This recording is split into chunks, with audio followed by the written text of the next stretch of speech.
আল্লাহ সুবহানাহু ওয়া তাআলা বলেন আহাসিবান নাসু আইয়ুতরাকু আইয়াকুলু আমান্না ওয়া হুম লা ইয়াফতানুন। তোমরা কি মনে করছো যে তোমরা বলবো আমান্না, আমরা ঈমান আনছি, তারপর তোমাদের অব্যাহতি দেওয়া হবে? হবে না।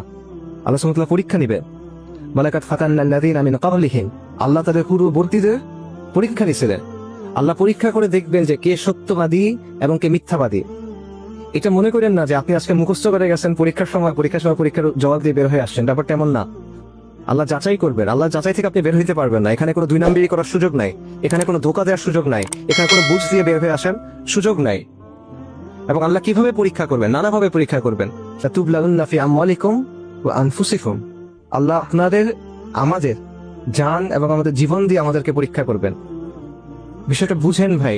আপনি শুধুমাত্র লা ইলাহা ইল্লাল্লাহ বলছেন, এটাতে মনে করেন না যে আপনি সব পাকড়াও থেকে বেঁচে যাচ্ছেন। এটাতে মনে করেন না যে আপনি পরীক্ষা থেকে পার হয়ে গেছেন। এটাতে আমি যেটা মনে না করি যে হ্যাঁ আমি সফল হয়ে গেছি। আপনার পরীক্ষা অবশ্যই দিতে হবে, আপনাকে যাচাই অবশ্যই করা হবে।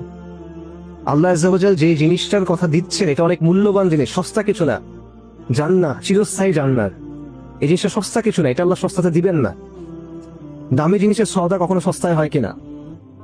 কখনো হয় না। দামি জিনিস কি সবাই পেয়ে যায় কিনা? পায় না। বেছে বেছে কিছু মানুষকে সেটা দেওয়া হয়। এখানেও সেটাই হবে।